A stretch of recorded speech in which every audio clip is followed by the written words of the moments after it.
My wife had a family friend who was working a tech job, making really good money. He bought one laundromat, replaced that income, and went down to working 5 or 10 hours a week. And we're like, yes, who doesn't want a boatload of money coming in with very little time going out? When it comes to monthly income, your average run-of-the-mill laundromat's probably making about $6,000 or $7,000 a month, but the range is wild. I've got a client who nets $100,000 a month this laundromat, and it's a self-serve only laundromat. This is a great business to be in for the business itself, but it's also one of the last places communities gather in person, and laundromat owners have a really cool opportunity to make a real impact in communities while making good money doing it. So that's been the surprising cool thing about laundromats from my perspective also. I'm really excited to talk about our topic today, which is how to buy a laundromat. Obviously, you've made a little empire in this space. You're one of the foremost experts on it, so super stoked to have you here. Before we jump into that, Jordan, I'd love to have you share your origin story. How did you get to being the laundromat buying expert?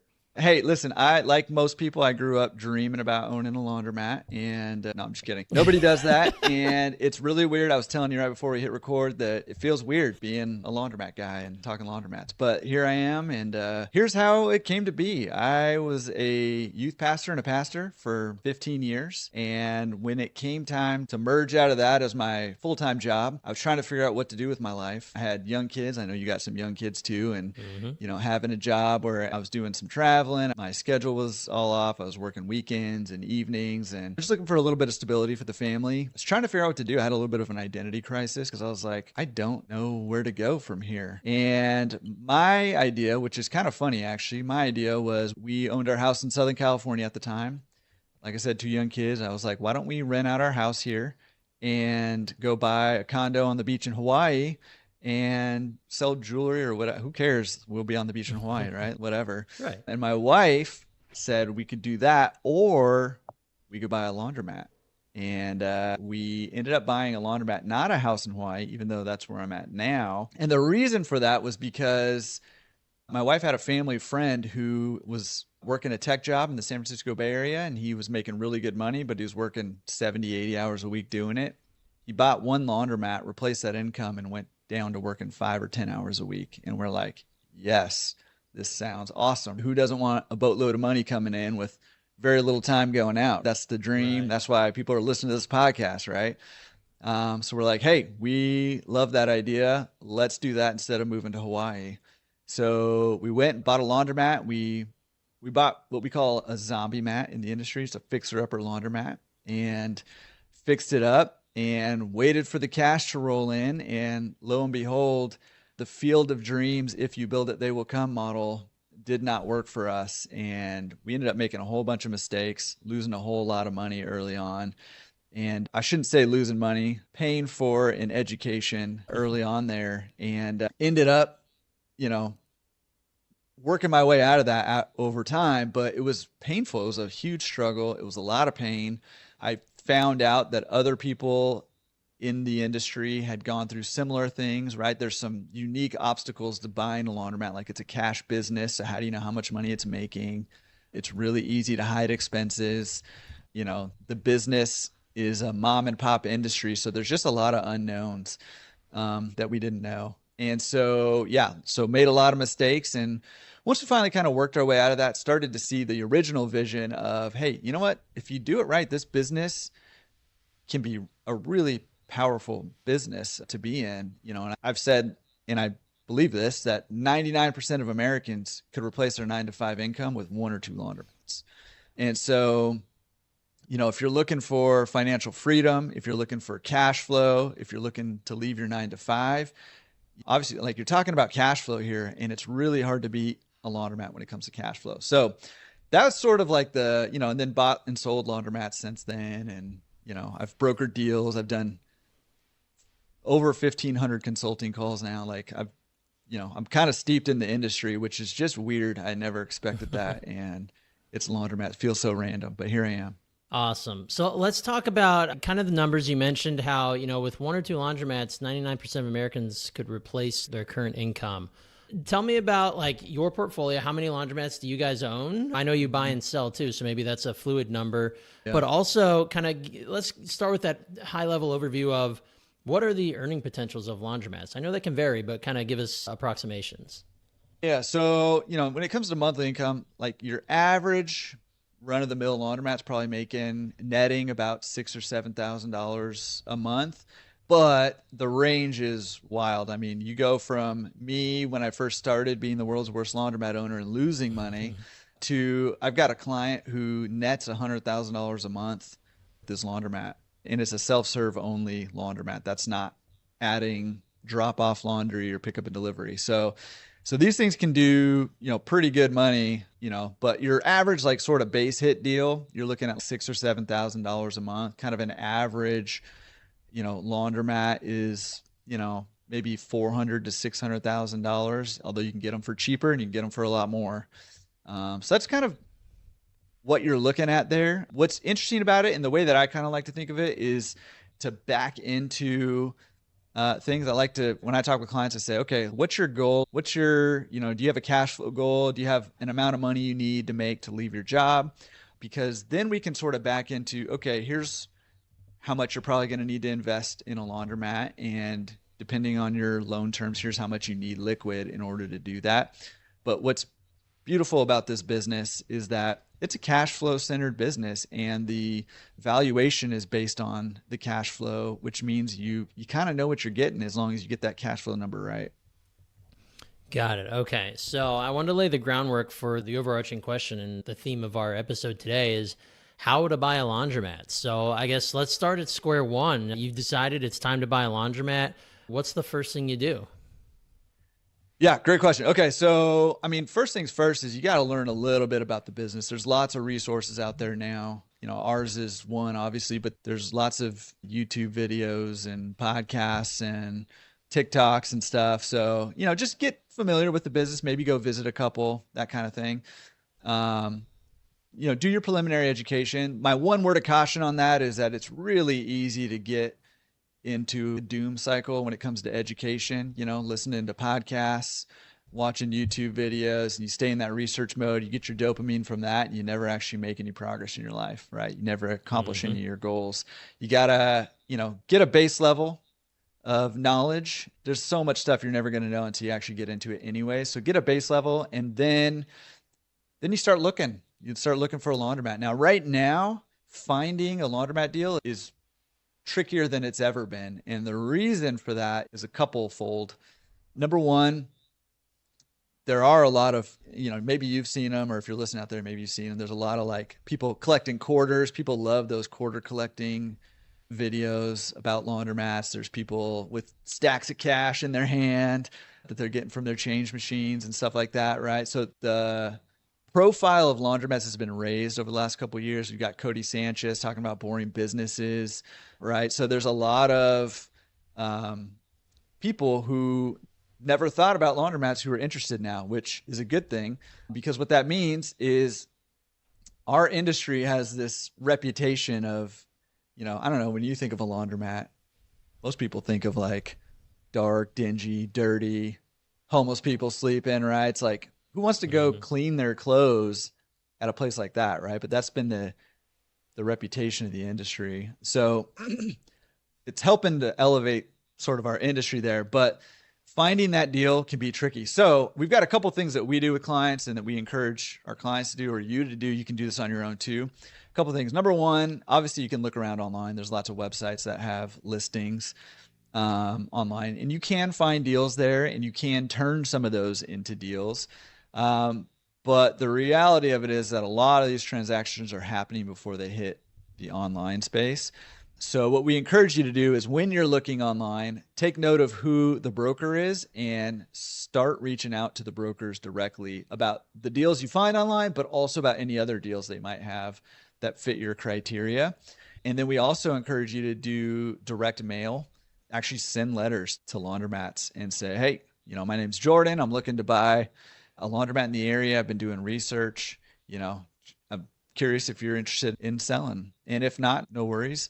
But we've seen clients have a lot of success with that direct mail.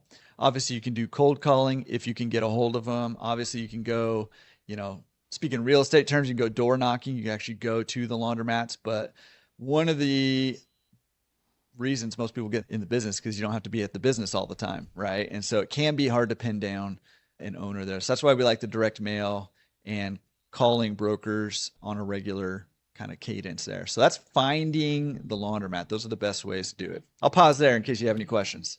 Yeah, well, it kind of leads me to my next one of, what's the average price on a laundromat? Again, I'm sure this varies wildly by area and, state of the business, but I guess maybe a better question is, what's a good target sale number for buying your first laundromat?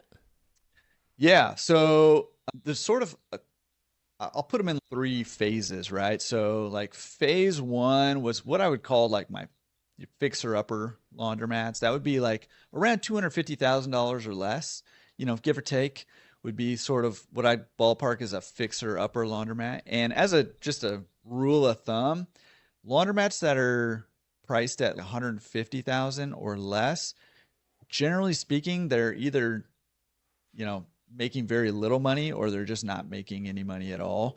And they're going to require you to have a plan on how to revive this laundromat, basically, right? So that 250 or less, those would be more on the fixer-upper sides.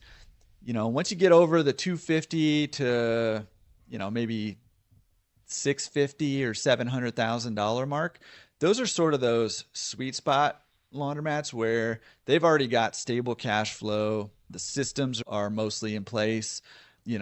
Everything is all set up, and they're more on the turnkey side of the spectrum, but there's probably still some room for improvement, either adding a service or having better customer service, things like that. And then once you get over that like 750,000 plus 2 million, 3 million, whatever, and on, those are your kind of well-oiled machines, generally speaking. They're higher volume. The machines are newer. Employees are in place, and they have good employees. Their systems are in place. They have good systems, and they lean heavily more towards the turnkey side of things. So kind of depending on where you're at with your financial situation, what your goals are, you've got sort of these different categories that you can kind of go after. If you're looking for, something that's already running pretty well, but has a little room to grow, maybe that sweet spot would be the thing. But maybe you're, a high income earner, and you're a doctor, an engineer, or an investor, and you're looking for the cash flow and or tax depreciation from the machines, then maybe you want to go on the higher end of that. So what's the typical, and this is just me being curious, what's the typical multiple for the sale of one? Yeah. So traditionally the range has been 3.5 to 5 times net. But like I said, the last 2 years, we've seen more and more interest coming in because of the popularity online, and also because we finally have been getting some technology that allows us to run our business a little easier. We got all excited about a year and a half ago or so, and we finally had touchscreens on our washers. I was like, welcome to 2008, right? But we've got software that helps us manage it now, and we can get more access to data and analytics, things like that, right? So there's been kind of more interest in the business. Now I forget, I got so excited. What was your question? Just the general multiple on the sale. Oh, the multiple. Yeah. So all that to say, thank you. I just got into it, man. All that to say, because there's been more interest, we've seen the multiple going up. So I'd say the average multiple is more like 4.5 to 5.5 right now. Got it. Okay. So the investment is there too. If you're looking at this as an investment, you can buy one, hopefully at a lower price, build it up, improve it, and then look at that as the possibility of a 4 to 5x exit at some point in the future. Yeah. All right. So when you're doing due diligence as a buyer of a laundromat, what are kind of the top, 2, 3, 4, 5 things you're looking at when you're assessing a deal and trying to decide if this is the right one to make? Yeah. So when you're analyzing a deal, I always say there's 2 phases of it. Okay. So phase 1 of analysis is you use the numbers the seller gives you. So here's the scary thing about buying most laundromats right now is most laundromats are still cash businesses.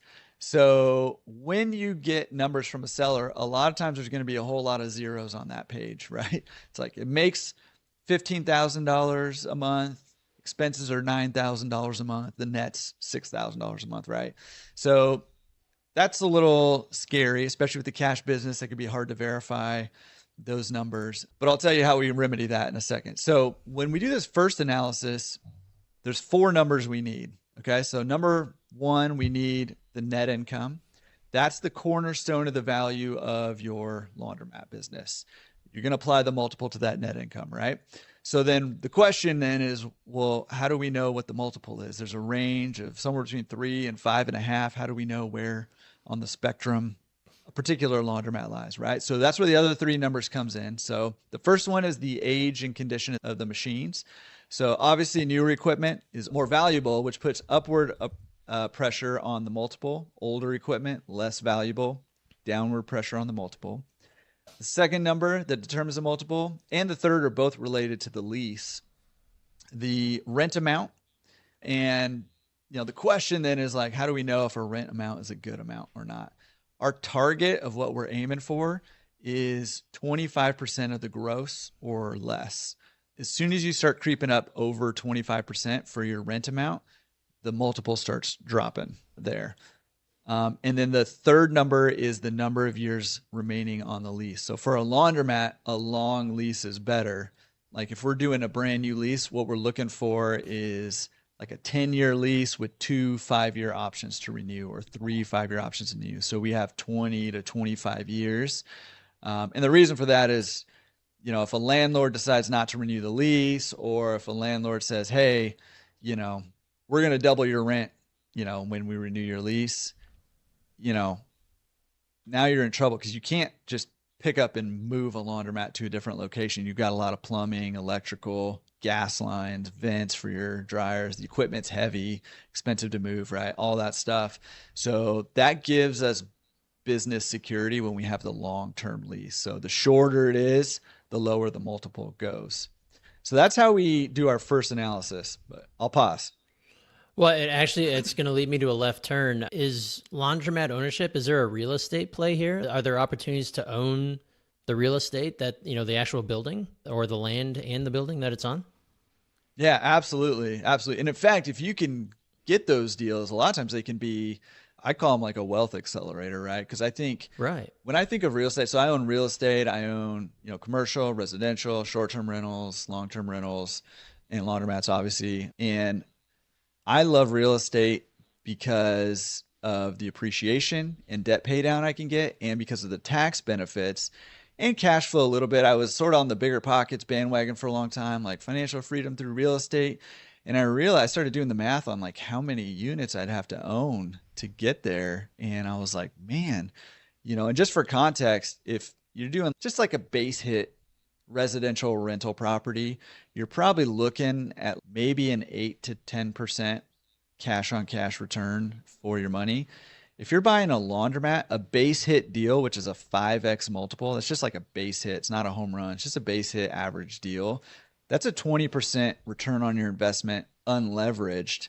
So once you add a loan, your return on investment can be north of 30, 40, 50% pretty commonly for a base hit deal, right? And so you can see how the cash flow of a deal like that is much more attractive than something like real estate when you're looking to exit your 9 to 5 as quickly as possible, or you're looking to get financial freedom or whatever it is, right? That's where a laundromat comes into play. So if you can pair the equity potential and the tax benefits of real estate with the cash flow and tax benefits of laundromats, it's like a match made in heaven. You got what I call the wealth tripod of like tax advantages, equity, and cash flow. You got all 3 of those working. And obviously you can build equity in your laundromats. It just builds slower than real estate. And you can get cash flow in your real estate. It's just not as much as laundromats. But if you pair them both together, that's a wealth accelerator for sure. So would it be fair to call that kind of like a diamond in the rough type of opportunity if there's a laundromat for sale that also includes the land and the building that it's on? Yeah, definitely. I mean, it doesn't necessarily have to be a diamond in the rough. It can be a diamond on a ring. I don't know what the opposite of a diamond is. Yeah, it could just be a diamond. But definitely, I mean, I think, and especially like I have clients who will buy like a strip center with a laundromat and operate that, right? And then there's things you can do also. We don't get crazy into it, but you can convert leases to triple net leases. You can get them up to market rents. You can charge your own laundromat top of the market rents as long as it's justifiable, and shift equity over to and cash flow over to the real estate, which there's advantages of in terms of valuation, stuff like that. So there's a lot of levers you can pull when you own both. So it can get really exciting. All right, awesome. So let's get to the next step here. Let's say you found a deal, you've closed on a deal, it's the right one for you. It's kind of like, hey, here are the keys. What are the next steps? What are the operational steps when you've now completed the deal for your first laundromat? Yeah. So, I mean, I have a picture of my wife and I were holding up keys in our first laundromat, like deer in the headlight look, like, what do we do now? Like, what is going on? And just like you did, we pretty much skipped due diligence. So I'm going to just address due diligence for a second, because that's where it can go really wrong. And then I'll tell you like what we do, if that's okay. Is that good? Oh yeah, go for it. Okay, cool. So that first analysis, we use the numbers that the seller gives us. Again, unverified numbers, average round numbers, right? But once we get the offer accepted, which comes before we get the real numbers, so we add contingencies into our offer so that if we do our due diligence and things are not as advertised, we can back out of that deal or renegotiate, right? So our second analysis, we use the numbers we discover, and that's what we call due diligence, right? So we have what we call our 4 pillars of due diligence. So we want to verify income, verify expenses. We want to look at the trajectory of the business, both looking back, coming to the present, and from the present going forward. And then our 4th pillar is what we call our value add, which is our game plan for when we take over, which is what you were asking, right? So real quick on, the due diligence side, on verifying income, that can be easier said than done. We utilize what we call our income verification stack, because still most laundromats are coin cash businesses, right? So verifying the income can be tricky. So we utilize a few different methods, and we stack them on top of each other to see if there's any anomalies, anything that sticks out, anything that's weird. If they all pretty much line up, then we can be pretty confident this business is doing that. So a couple of things that we do is we do coin counts, where we actually go and count the coins with the seller as they collect the coins to see how much money came in over a certain period of time. And when we do that, we take water meter readings from the actual water meter, like on the street or in the back room or wherever it is on the side of the building, to compare the amount of money that came in to the amount of water that's used, because that's going to tell us a story, right? And we can utilize, past water bills, the usage, how much water is used we have a spreadsheet that does this for you. So it sounds intimidating, but we basically can do a calculation where we say, okay, use this much water, you have these machines, each wash costs this much, here's how much money you should be making, right? So a few different methods like that where we stack them on top of each other to make sure the income's coming in.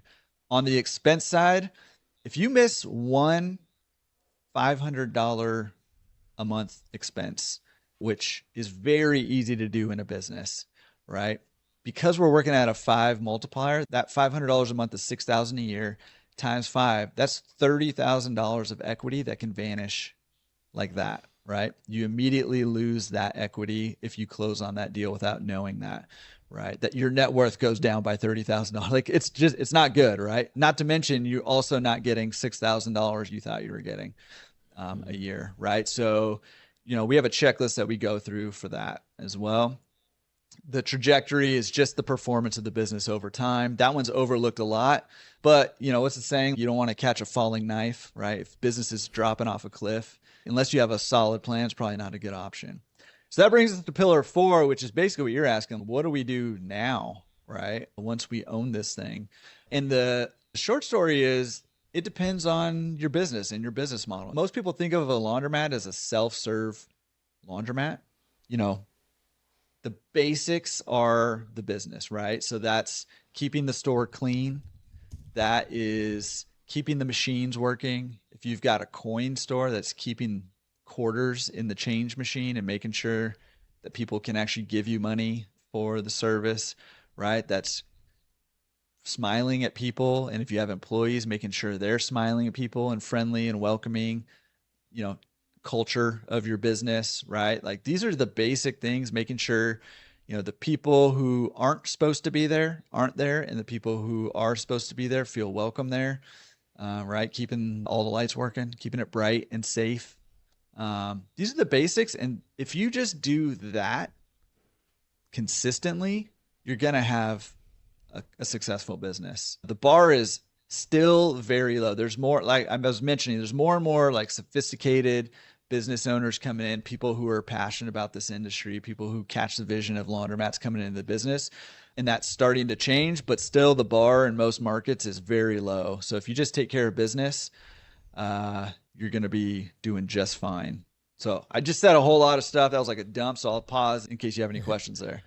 No, that's great. I love that. I love the, TCB, just take care of business, right? And it's like that in so many businesses across so many industries. If you do the basics and you do them really well, you're already ahead of 98% of your competition, because in so many industries, it's like if you just do the small things like, greet your customers, get to know them a little bit, or treat them well, and, resolve issues in a timely manner and do it in a way that's, polite. People take note of that, and that makes them want to come back and do more business with you. So cover the basics and do it really well, and you're already ahead of the game. I'm curious about the, kind of the overhead of a business like this. So we talked about the solid cash flow in a laundromat business, but what are some of the overhead expenses that this business has? And what are maybe some unique to this business, or maybe we probably wouldn't think of unless we were talking directly to you? Like, look at this, we are today. How convenient. Yeah. So the three biggest expenses for most laundromats are going to be your rent, if you are renting, your labor costs. Even if you only have somebody there, we have unattended business model where there's nobody there most of the time, but somebody probably is going to come clean every day and do that, right? So you got your labor, and then you've got your utilities, which I would say is probably not necessarily unexpected if you sit and think of it, but it's kind of surprising how much utilities are. We're sort of a utility rental business. I mean, obviously, like, we're renting machines out, but those machines are just consuming gas and electric and water, right? Like, those are just kind of nonstop. So those, on average, somewhere between 15 and 25% of your revenue goes towards utilities, depending on your pricing and how old your machines are. Older machines, it seems like to me, back in the day, they just didn't care how much water a machine used. They're like, let's just put all the water in here. And you're like, did you really need 150 gallons of water for that wash? Like, screw it. Just put it all in there. Just put it all. Just pump all the water, drain Lake Michigan, and then pump it back in there. So the machines have gotten more efficient, right? So that is a little bit of it. Other than that, I mean, you've got the other one that might surprise people. Again, not that this expense exists, but how much it can be is the repair and maintenance. Listen, I mean, we've got like a lot of machines in these stores, right? And they last, 15 to 20 years, the washers, and maybe 20 to 25 on the dryers. But the older they get, the more often they break down. And so, you've got to reinvest in your business. The reason that a lot of people walk into their local laundromat and there's a bunch of machines down is because it's not cheap to fix the machines. But if you don't fix the machines, you lose customers, which means you make less money, which means you have less money to fix the machines, which means more machines break down, and eventually you run yourself out of business, right? So you've got to reinvest in the business and fixing the machines. And then other than that, I mean, you've got your typical like insurance and, I don't know, whatever the normal business expenses are, accountants and taxes and all that stuff, loans. Another thing that might surprise, speaking of loans, that might be one that might surprise people.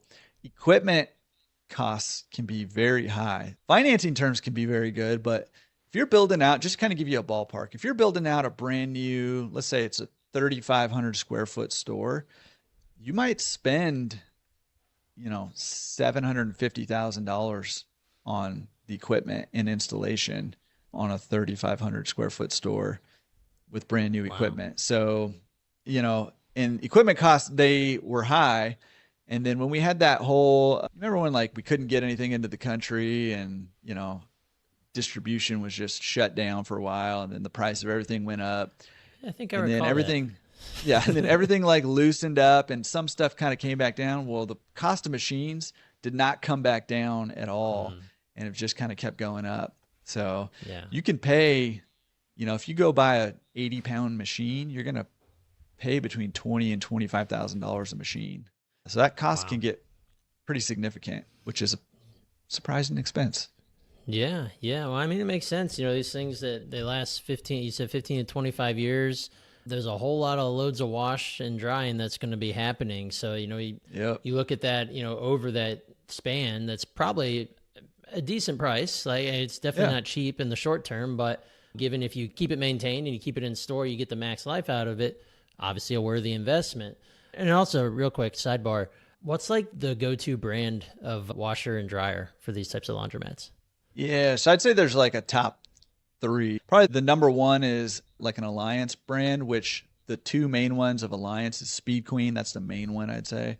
And then Hipsh, which nobody knows how to say. It's like Hubish, but it's Hipsh. So they're basically like the same machine. And then Dexter is the second one. And then Electrolux would be the third one. Those are the Nice. three main But ones. There's some through other an ones too. okay, okay. Well, and through an experience 3 months ago when we bought our new house and needed a new washer and dryer, I learned all about the quality of Speed Queens. And you know what I ended Yeah. up with? A Speed Queen What's that? washer and dryer, and it's going to last 25 years. So here we There you go. are. There you go. There Okay, you you go. heard it here first, folks. Hit them up. That's right. That's right. All right. So you had mentioned unattended stores versus attended stores. So obviously, this can play a big part in your overhead costs between labor or not having labor. Help me understand the benefits of each. And are unattended stores, is that kind of more the norm these days, or is it a little split between the two? And which one do you prefer? Yeah, it's kind of an interesting dynamic happening right now. We've got sort of the industry's kind of going two different ways, right? Unattended stores, like the benefits are obvious, right? So unattended store means less labor costs and, you know, less people to manage, frankly. And attended stores is a higher labor cost, right?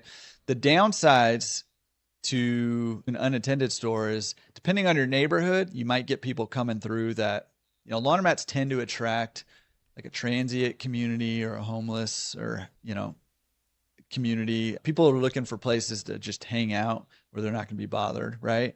And if nobody's at the laundromat, that can be a place that they land. And then if you think about your target demographic for most laundromats, it's like a mom with some kids and stuff. And so that can make it feel very uncomfortable for them. And so you end up losing customers if that happens too much, right? So again, that's not in all markets, but kind of depends on where you're at for sure. So the benefit of going attended, you can go partially or fully attended, is number one, you erase the majority of your problems. Like your return on headache goes way down or up, whatever the good way is. You have less headaches, less problems that happen in your stores. When customers are there, they have somebody who can help them out, so problems can get resolved quicker. So your customer service should be better as long as you have the right employee in there. I've had the wrong employee in there, side note, a couple of times, and everything I'm saying is not true in that case. The other kind of benefit of having attendance at the store is that then you have the ability to offer service to customers and you can open up a whole new demographic. So people can drop off their laundry like a wash and fold where they take the laundry to you or your attendants, do the laundry and fold it, wash it, dry it, fold it, and give it back. They come back and pick up their laundry. Or something that's been booming since COVID especially is the pickup and delivery model where you actually have a driver who goes to your house. You just leave your laundry on the porch or they knock on your door and you hand it to them and it comes back to you the next day, clean, folded, ready to put away. Those services can be very profitable. And if you have somebody there, you can offer those services. You have somebody to accept the laundry and then process the laundry while you're there. But very different business models for sure. So that leads me to my next question of, are there opportunities for this business to be a subscription type of business where it's like, hey, there's 3 different tiers and here's what you get in 3 tiers and it's, $50, $100, $150 a month, whatever that is. Does this business lend itself to that opportunity? Yeah, we're starting to see more and more subscription. I mentioned like the technology coming in, really difficult to do that before we had some software to help us. A lot of people were doing like the handwritten tickets until, even still, some people do it now, but until pretty recently. So now that we're seeing that, the subscription model is starting to gain some traction in the business, right? And it's really easy to say, hey, it's $2.25 a pound if you just bring your laundry in, but if you have a subscription, we're going to give you, $2 a pound or whatever, or a set amount, and you can bring in X number of pounds, or, there's different models to do it. But yeah, which, again, I mentioned we've seen the multiple rising. Depending on how things go here, that multiple might keep rising. So it's still a really good time to get in this business, I think, because subscription businesses are just more valuable than other businesses. And laundromats just by themselves are almost like a subscription business. I call them a habitual business, right? Because people usually go on the same day, around the same time, to the same place to do their laundry. And they only stop doing that if you're doing something really wrong, right? If machines are breaking down, or it's dirty, or your attendant's rude or whatever, that might get them to change their habit. But otherwise, people don't really change their habit. So it's already sort of like that, but we're kind of formalizing it, which I think will increase the value of the businesses. Yeah. And I guess it also, does that make this business, I presume, hyper local, right? Because if, you're within a X square mile radius of this laundromat and you're in need of that service, that's the place you're going to, right? That kind of inherently makes it like a subscription, even if it's not.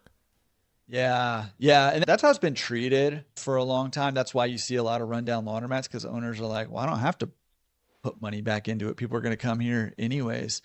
But what we're finding is, as newer, nicer, larger laundromats are coming into the market, they are starting to absorb a larger and larger share of the market, because people are like, yeah, I'm going to go to that one. It's way nicer. The experience is way better. And so they will drive past 2 or 3 laundromats, or they will take a bus a little bit further to a laundromat. And then obviously, as you add the services, drop-off service extends not only just a new demographic of people who, I have laundry facility in my house, right? I have a washer dryer, you have a washer dryer, but who wants to spend half a Saturday doing laundry, or who wants to do laundry, 3 nights a week? If I could just pay somebody to do it once a week and it's done for the week, and I can spend my time doing whatever else, why would I not do that? And so having these services adds a new demographic, but it also expands the radius. If I'm willing to go pick it up from you, I'm probably not going to come to Cincinnati from Hawaii, but,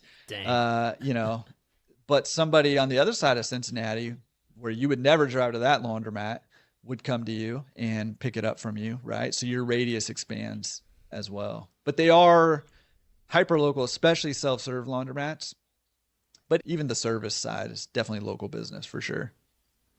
You mentioned the technology that's starting to show up in the industry. You said touchscreens on the units. So is that where it's essentially, A, you pay with credit card, and B, it's all done digitally there? So that, I imagine, that reduces a lot of the hassle with being a cash business. Does that mean that, are you excluding a certain part of the demographic depending on, the city or neighborhood you're in? Or do you offer both? Or is that kind of the future where it's like, hey, the vast majority of people have credit cards, and my business is based in an area where that is true, or maybe it's not? How does that affect your decision-making when starting to add technology into this type of business? Yeah. So, it's a great question. It's a debate that happens all the time. There's definitely the coin loyalists, and whether that's, because they feel like their demographic will only use coin, or because they don't want a paper trail behind how much money's coming in, which is pretty common in this business. And so here's kind of what I think. There's a hybrid model for sure, where you can take coin or you can take card. What most people, because there's lots of the new stores are going card only. But what I mean by that is they will accept credit card, EBT cards, but also loyalty cards, right? And so you can still come with cash.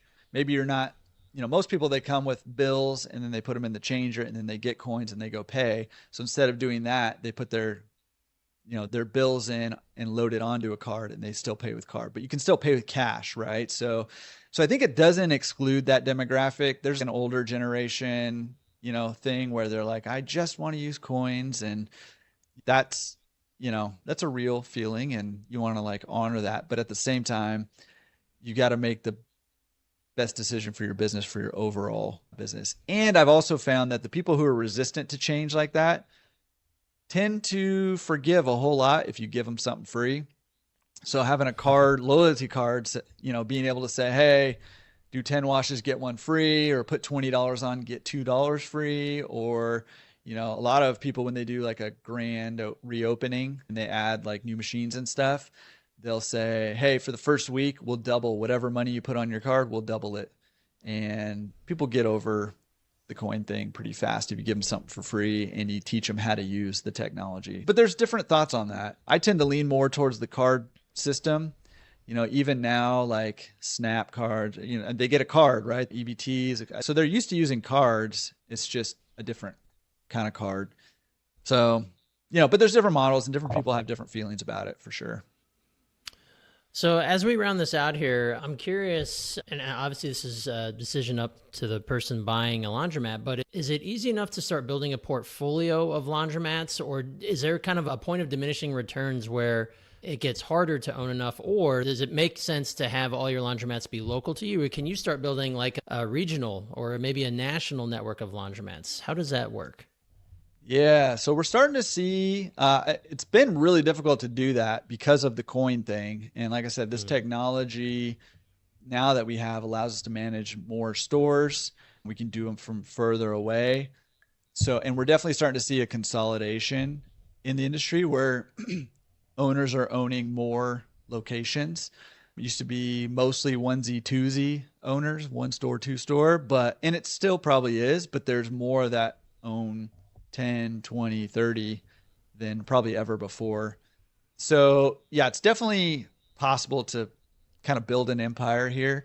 The regional thing is still being worked out in our industry. I definitely think it's possible. There are people doing it. It's doable, but in order to own outside of your area, you need two main things. You need the right technology, which is the easy piece, and then you need the right people to help you manage. Like the worst thing you want to do is drop $1 million on a laundromat and then hand it over to minimum wage employees, right? You need somebody who's a higher tier to be able to manage your business for you. And it's hard to buy that now because it doesn't exist very much. And the people who've already built that out, they're not selling, right? And so you have to actually build that out because it's not readily available there. So it's a big opportunity though. And a lot of people are starting to move in that direction right now.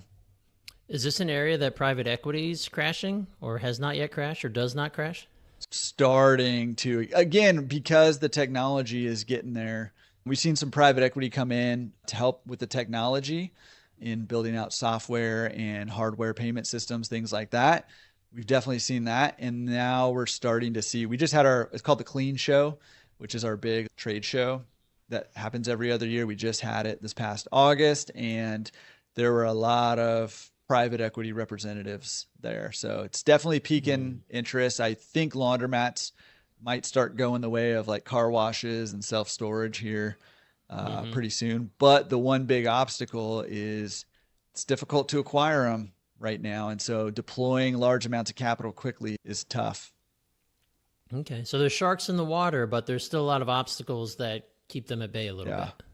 Yeah. And there's still a lot of opportunity for, for just a regular person like you or me or somebody listening here to get in this business for sure. Well, and that was my last question is what does the opportunity look like in the present and in the near future? And it sounds like it's still ripe for opportunity. Yeah, I think it's ripe for opportunity for the cash flow play. And I think, as soon as private equity gets into an industry, their goal is to drive up valuations, right? That's how they make money. So, if you get in that, like this is early in the game here. So if you get in now, obviously like the cash flow is like the main play, but I think there's people who disagree with me, but they're wrong, but I think I think the valuations are going to continue to go up in this industry. Like we saw them do with self-storage, mobile home parks, car washes. I think laundromats are just going to follow suit there. It's a good business.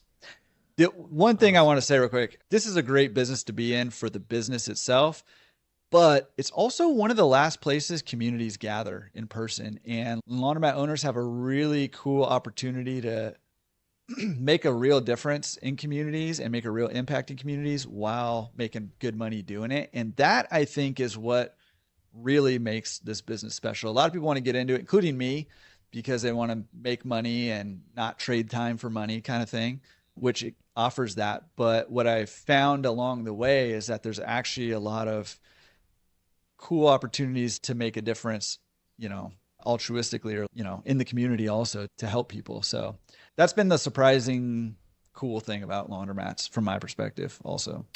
I love it. It gives you an opportunity to have impact in the community, not just as a cash flowing business. It's awesome. Yeah. I love it. I love it. Well, Jordan, I could keep you here longer, but I probably shouldn't. You're a busy man. You have to go surfing out on Oahu there today. That's right. So The waves are calling, man. The waves are calling. I don't want to keep you any longer. So thank you so much for joining me today. This was a ton of fun. I'm sure there's plenty of people out there who are looking at this now with a different eye and thinking that, hey, I ought to look into this. So for anyone who is thinking that right now and they want to learn more from you, take advantage of anything you have to offer at Laundromat Resource, what are the best ways to either get in contact with you or learn more? Yeah. So laundromatresource.com is a website. There's tons of free information over there. There's a free course you can go take to get started, get your feet wet over there. And then we have the podcast, Laundromat Resource Podcast, which is a surprise. People are like, you have a laundromat podcast?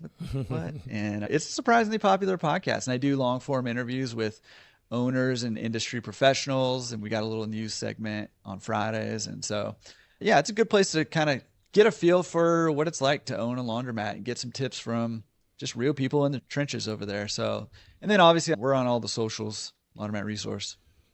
All right. Awesome. Well, Jordan, thank you again, man. And best of luck out on the waves today and with your laundromat empire. Yeah. Stay warm over there, man. Yeah, I'll try. I'll be dreaming of the waves. How about that? All right. I like it. All right. Thanks, buddy. We'll see you. Appreciate it.